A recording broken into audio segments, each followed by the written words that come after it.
ٹھیک ہے نا. اس پہ وہ بہت ناراض ہوئے. پھر انہوں نے ایک اور ثبوت پیش کیا. انہوں نے کہا دیکھیے آپ کے والد صاحب کی اور آپ کے بھائیوں کی یہ جو ہاؤسنگ اسکیم چل رہی ہے اس میں کتنا بڑا فراڈ اور یہ کیا کچھ کیسے عمل میں آئی ہے اس کے بھی یہ ثبوت ہے. پھر تو وہ آپے سے باہر ہو گئے. پھر تو انہوں نے کہا اتنے ریتے تو وہ جو ہے وہ انہوں نے بہت برا مانا اور انہوں نے بہت ہی بدزبانی کی. ٹھیک ہے, دیکھیے یہ ان کو زیب نہیں دیتا کہ ویسی بدزبانی کریں. اب کم از کم جو اوپر بیٹھے ہوئے لوگ ہیں ان کو چاہیے کہ کچھ تو احترام رکھو یار, کچھ کہیں تو ٹھہرو. ان کو جب تک کہ ان کی ذہنی حالت ٹھیک نہ ہو جائے ان کو اس مقدمے سے دور رکھنا چاہیے. جی تو میں آپ سے عرض کر رہا تھا کہ دلاور صاحب جو ہیں ان کو اس مقدمے سے دور رکھنا چاہیے. ان کی ذہنی حالت ٹھیک نہیں ہے اس وقت, اور یہ باقی بندیال صاحب کا کام ہے کہ وہ اس پہ سوچیں. صاحب آج کل جو پریشر آ رہا ہے مریم نواز اور شہباز شریف اور دیگر جرنیلوں کی طرف سے عدالتوں پر, وہ بہت ٹریمنڈس ہے. وہ وہی لوگ جانتے ہیں کہ جو وہاں پہ ایز اے جج کام کر رہے ہیں, اور وہ بہانہ تلاش کر رہے ہیں کیونکہ رقم پکڑی ہوئی ہے. تو ان کو بہانا چاہیے کہ وہ کسی طرح سے عمران خان کو پن اپ کرنا بہانا چاہیے. معین اختر صاحب جو ہے وہ ایک بڑا کلاسیکل جوک بتاتے تھے, اللہ انہیں جنت نصیب کرے. وہ کہنے لگے کہ ایک پولیس آفیسر جو تھا اس کی پوسٹنگ ایک گاؤں میں ہوئی, اور گاؤں میں بہت سارے لوگوں کا اس نے چالان کیا. کچھ بہانہ بناتا تھا, چالان کر دیتا تھا, بند کر دیتا تھا لوگوں کو. ایک مولوی صاحب تھے, ان کا چالان نہیں کر پایا. جب اس کے ٹرانسفر کا وقت آ گیا, اب اس سے دوسرے گاؤں میں جانا تھا, تو اس کو بڑا افسوس ہوا یار میں نے بڑے لوگوں کا چالان کر دیا, یہ مولوی جی جو ہیں یہ آج تک بچے ہوئے ہیں اور میں ان کا چالان نہیں کر پایا. وہ اسی غم اور اس میں کھڑا ہوا تھا کہ سامنے سے دیکھا پہاڑی پہ سے مولوی صاحب اتر رہے ہیں اب سائیکل چلاتے ہوئے. اب سائیکل چلاتے ہوئے اچانک سائیکل لڑکھڑائی اور پھر سنبھل گئی. تو اس نے سوچا تھا کہ اب جب یہ سائیکل سے گریں گے تو پھر میں کوئی مقدمہ بناؤں گا, لیکن اتفاق ہے کہ وہ پھر سنبھل گئے. وہ جب نیچے آئے تو پولیس والا ان کے پاس گیا اور کہنے لگا مولوی صاحب ایتے دسو کہ میں سب کا چالان کر لیا ہے, یہ آج تمہارا چالان کرنا چاہتا تھا, تو آپ سائیکل لڑکھڑائی تو سنبھل کیسے گئی؟ تو مولوی صاحب نے کہا پتر بات یہ ہے کہ میں اکیلا نہیں تھا, میرے ساتھ اللہ بھی تھا. پولیس آفیسر نے کہا اللہ بھی, ڈبل سواری, چالان لکھو. اس نے ان کا چالان کاٹ دیا. تو ایک چھوٹا سا بھی بہانہ چاہیے ہے عمران خان کو پن اپ کرنے کے لیے, اور سب اس پہ کام کر رہے ہیں. اب آپ یہ دیکھیے یہ جو شرعی وہ جو لائے ہیں دوران عدت نکاح کا یہ کیس, پہلے اس کو ناقابل سماعت قرار دیا جو بالکل صحیح تھا. یار یہ کس قسم کی باتیں آپ عدالت میں لا رہے ہیں بھائی؟ اس سے معیشت ٹھیک ہوگی. آپ کا مسئلہ معیشت کو ٹھیک کرنا ہے, ٹھیک ہے نا, سیاسی استحکام قائم کرنا ہے, معاشرے میں جرائم پھیل رہے ہیں ان کو روکنا ہے. تو وہ اس سے اس کا کیا تعلق ہے؟ اس نے قاضی صاحب کو بلا کے باقاعدہ نکاح پڑھا. اب آپ ان کی عدت کے دن گن رہے ہیں کہ عدت ہوئی تھی مکمل کہ نہیں ہوئی تھی. یہ دیکھیے کس قسم کی باتیں یہ لوگ کر رہے ہیں. اچھا اب وہ ایک خاتون جانتی ہیں کہ بھئی ان کا پیریڈ کب شروع ہوا کب ختم ہوا, لیکن یار یہ باتیں کوئی عدلیہ میں تھوڑی ڈسکس کی جاتی ہیں, نہیں کرنی چاہیے. لیکن انہوں نے حد کر دی ہے. آپ اسی سے اندازہ لگائیے کہ اگر واقعی سچا وہ مجرم ہوتا تو ایک ہی مقدمہ قائم تھا, 200 مقدمات قائم کر دیے ہیں کہ کہیں تو پھنسے گا. یہ جھوٹے لوگ ہیں, یہ جھوٹی ساری باتیں ہیں.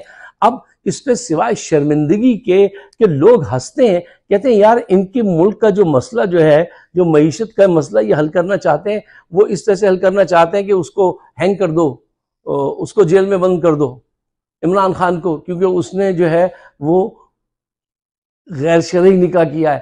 یہ دیکھیے کسی بڑے اچھے اسکالر کو بلا کے پوچھا جائے کہ صاحب یہ دیکھیے یہ معاملہ ہو گیا ہے اور اس سے رائے لے لی جائے.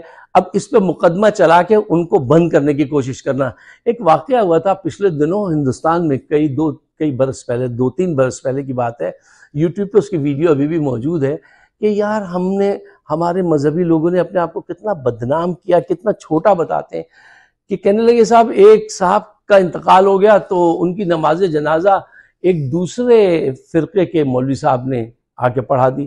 اب یہ مجھے نہیں پتا، مجھے یاد نہیں ہے شیعہ نے سنی کی یا وہابی نے دیوبندی کی کسی نے پڑھا دی. جب وہ پڑھا کے نماز جنازہ چلے گئے تو کچھ لوگ آئے اور انہوں نے کہا یہ تو غیر شرعی کام ہوا ہے، اس آدمی نے نماز جنازہ پڑھا دی. آپ صاحب سب وہ لوگ جنہوں نے نماز جنازہ پڑھی آپ کے نکاح فاسد ہو گئے، جائیے دوبارہ شادیاں کیجیے، دوبارہ نکاح کیجیے. تو سب لوگ پورا گاؤں فاسد ہو گیا، پورے گاؤں کو دوبارہ شادی کرنی پڑے گی. تو شادی کرنی پڑی. یار اس دماغوں کو کیوں اتنا بند کیا ہے؟ دماغوں کو کھولیے.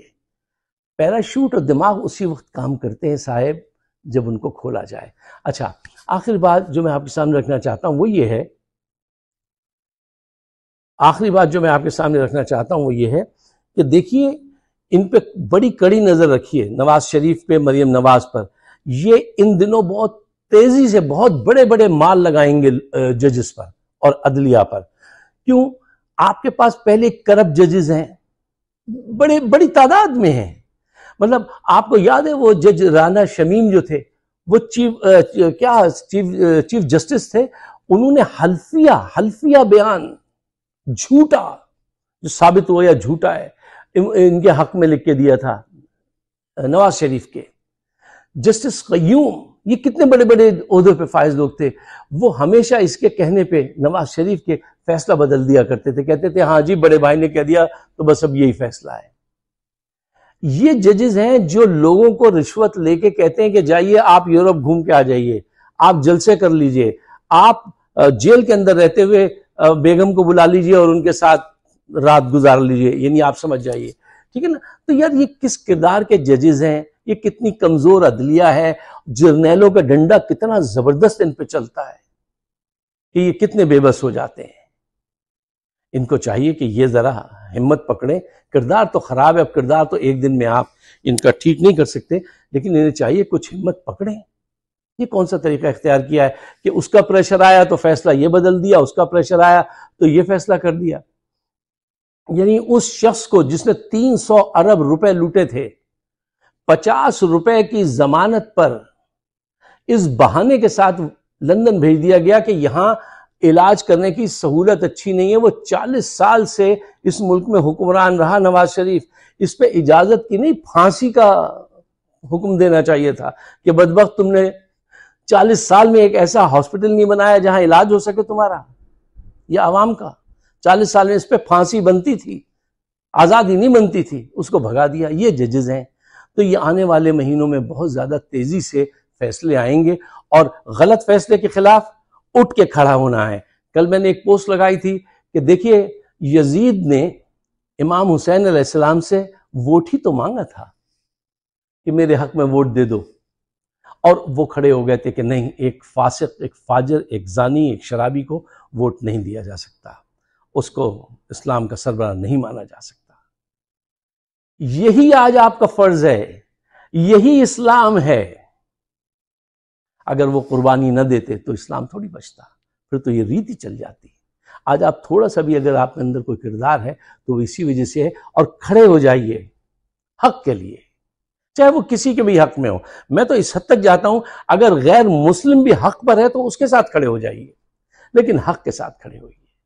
اگر آپ میرے باتوں سے اتفاق کرتے ہیں تو انہیں آگے ضرور پہنچائیے تاکہ صحیح ڈائریکشن میں قوم سفر کر سکے. مجھے اپنی رائے سے نوازیے گا. آپ سب کا بہت بہت شکریہ.